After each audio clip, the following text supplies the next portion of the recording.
Very devices video, I'll be talking about hyperbole. Again, this is something you probably know already by high school, so it's just a revision video. So this picture perfectly demonstrates hyperbole. I'm so hungry I could eat a horse. Now, obviously, I've never eaten a whole horse. I doubt I could eat a whole horse. It's an over-exaggeration. So what exactly is hyperbole? Well, the suitcase weighs a ton is an example. This kid here saying he's starving, another example. I have a million things to do, and your dog is a monster. All four of these things are examples of hyperbole. Essentially, it's an over-exaggeration. They're not true. It's just taking something that is the case. You know, my bag's heavy, I'm hungry, I've got a lot to do, and my dog's a bit of a pain, and over-exaggerating it, making it a lot bigger than it really is. So why do we use hyperbole? Well, it has some comedic value. So we'll take this poem here, As I Walked Out One Evening by W.H. Auden. It says, I'll love you, dear, I'll love you till China and Africa meet, and the river jumps over the moon, and the salmon sing in the street. I'll love you till the ocean is folded and hung up to dry, and the seven stars go squawking like geese about the sky. So this poem, obviously about love, following traditional sort of norms of hyperbole in poetry, to talk about love for another person and having it in a comedic sense. You know, salmon singing in the street, hanging the ocean to dry. It's a bit funny. Another example from Revenge of the Pork Person.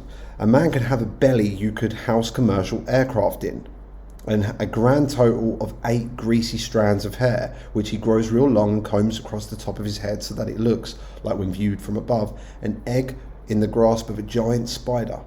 Plus, the man can have BO, body odor, to the point where he interferes with radio transmissions, and he will still be convinced that, in terms of attractiveness, he is borderline Don Johnson. So there's a lot of comedic imagery here. Imagine someone who smells so bad that the odor actually interferes with radio transmissions. You know, it's a funny image. So hyperbole can be used for comedic value. It can also be used to intensify emotion. So we have Old Times on the Mississippi by Mark Twain. I was helpless. I did not know what in the world to do. I was quaking from my head to foot and could have hung my hat on my eyes. They stuck out so far. So it intensifies the helplessness of the character here. We have an example from Macbeth to intensify his own sort of guilt. Neptune's ocean washed this blood clean from my hands. No, this my hand will rather the multitudinous seas incarnadine, which is a reddish colour, making the green one red. So what he's saying here is like, oh, the ocean, please wash the blood from my hands. No, you can't. Instead, the oceans will run red.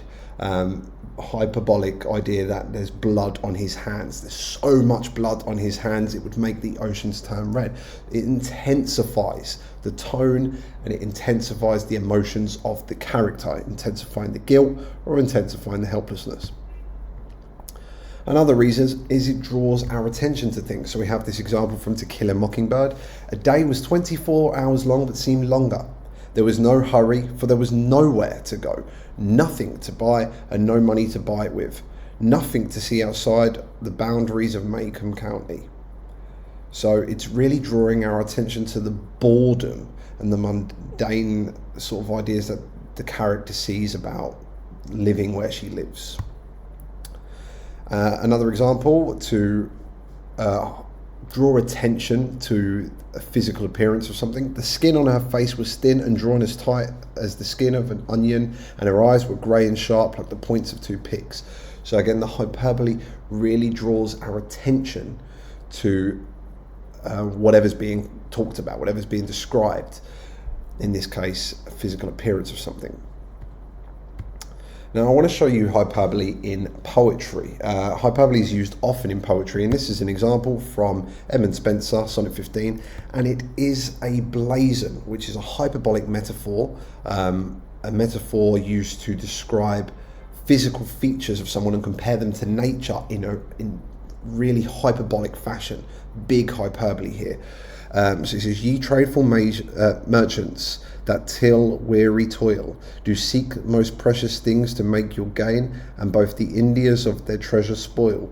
What needeth you to seek so far in vain? For lo, my love doth in herself contain all the world's riches that may far be found. If sapphires low, her eyes be sapphires plain. If rubies low, her lips be rubies sound. If pearls, her teeth be pearls, both pure and round. If ivory, her forehead, ivory ween.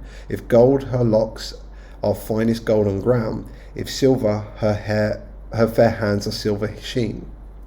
But that which is fairest is, but few behold, her mind adorned with virtues manifold.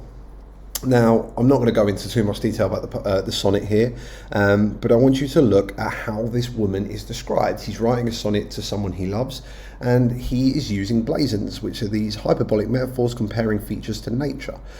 So he's comparing her eyes to sapphires, her lips to rubies, her head, her forehead as ivory, her teeth as pearls. So these are really hyperbolic metaphors. That, you know, take something as sort of mundane as someone's forehead and say, wow, her forehead's so beautiful, it's like ivory. Her hair is so beautiful, it's like gold. Her hands are so beautiful, they're like silver. And I want you also to focus on the volta, which is the turning point of the poem. The last two lines, the rhyming couplet at the end, but that which is fairest, but few behold, her mind adorned with virtues manifold. So all of these hyperbolic metaphors to describe her physical features don't even pale in comparison to how he sees her mind. Very intimate here. So let's look at how we might analyse hyperbole.